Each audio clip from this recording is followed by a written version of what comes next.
Okay, this is a resume. We're gonna make a resume. This is for low or no experience, but a school degree. So we're gonna start by writing our full name.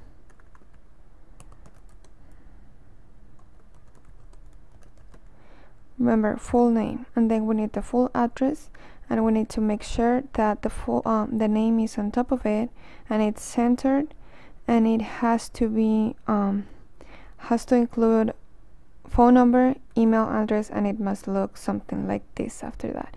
Make sure the last name we are going to use Arial 14, and then for the street name and everything else Times New Roman 11, so that everything fits in only one page.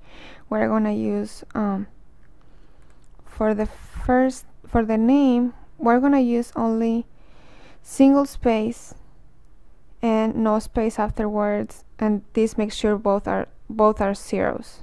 Both of these are zeros. And then we say okay, perfect. And now here make sure you leave a space. So you type the last name and then you click enter once. Here you're gonna click another enter once, and then you're gonna type, to make this line, you're gonna type 3 times dash and then click enter, and then that line originates on its own. Since here we already have it, then that's fine, we're gonna leave it. So you type objective, and then to work for a growing company or whatever your objective is. This is not I don't know, just made it up for this video. So you type it in, and then you click 3 times dash to create that line, and then you type in your information.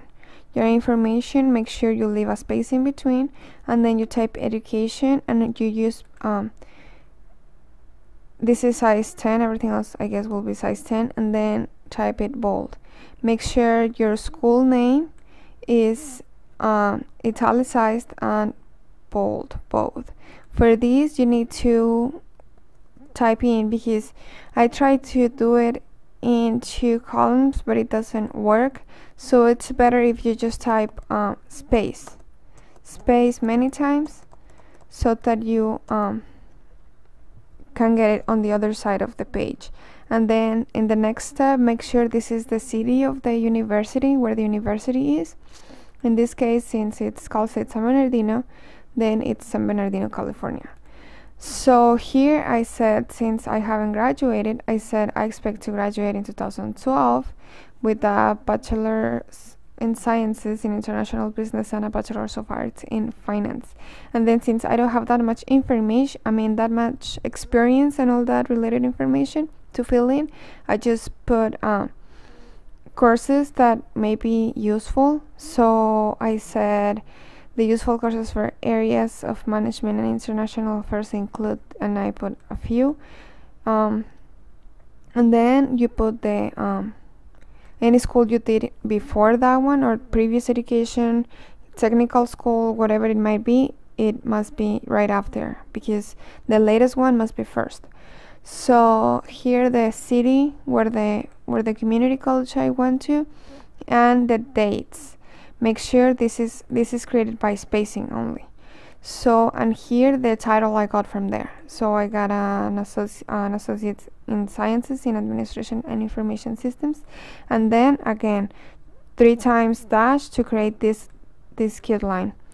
So after we are done with that, we are gonna do the employment. Here again we click enter once, and then we type employment.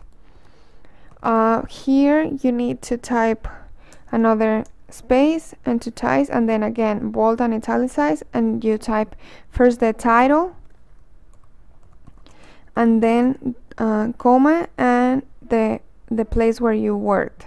Let's say, I don't know, in the example I have is I worked for Jack in the Box like a few years ago, so I'm gonna say first I was a cashier, and then I'm gonna say the title of the place where it was.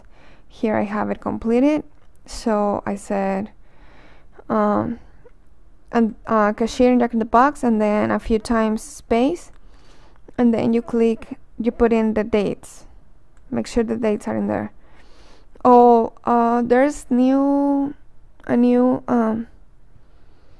resolution or law, I don't know how it's called, but in Title 7 of the employment practices, it's supposed not to be a requirement to list the dates of the education. Like, let's say you graduated from high school on a specific date, because they can relate, because everyone graduated in between 17 and 18, so they can come up with your age. I don't know how true is that, how accurate is that, or how it works, so I just put in every single date. In case otherwise, then I guess I need to do some research. In your case, please do some research on that. So for the purpose of this resume, you need to say then, here's a very important part of it. You need to list not the things you did. I mean, in Jack in the Box, what can you do? Flip hamburgers? You're not gonna tell your employer, oh, I was flipping hamburgers, because he's not gonna get impressed. However, if you said, oh, I gained stress control skills as well as tolerance and patience by working 26 hours per week, and that is a little bit more impressive, because, I mean, be realistic how impressive flipping hamburgers can be. Anyways, and I just said here that during the time I work in the store, I increased the flow of customers by being courteous, efficient, and always having a smile on my face. This is a little bit more relevant. That talks about what you got from the job, what you gave to the employer, and it's a little bit more important and relevant in the terms of the new employment. And after that, click enter. Oh, make sure to be like specific and not use that much wording. So, and then what was like something else, I said as a result I was promoted as a shift leader within the first month, and then I click enter here, and again give it some space, and then you list your strengths. In my case, I said I'm fluent in Spanish, also have good communication and public speaking skills. So right after that, don't forget 3 times dash to create this line. So again, click enter, and we're gonna go to the awards. Here's the time for you to show off. You can say, oh, I got a 4.0 GPA, I got 3.5 GPA, anything that you consider an amazing job, which obviously a 4.0 GPA is an amazing job.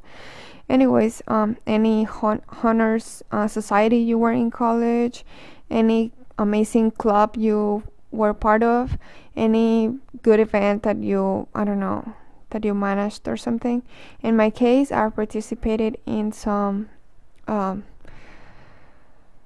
don't know how it's called. It's an event that it's every time, and it's a National Model United Nations, and then I explain a little bit of it and the awards that we got, and also I said what I got from it. So I said I got some more skills to speak in the public. I also learned how to deal with people from other views and all that. So make sure you specify why is it important, like what you got from it. Not only say, oh, I got a 4.0 GPA, because I mean, yeah, but what else? What did you do with what, how? So that is great. Also, I've noticed that people doesn't really pay a lot of attention on GPAs, because come on, GPA means you got high grades, but did you really do all the homework? I don't think so. Maybe you got something from someone else. Anyways, make sure that you list other stuff, not only, oh yeah, I did this, so what? So this is all for this, and thank you for listening.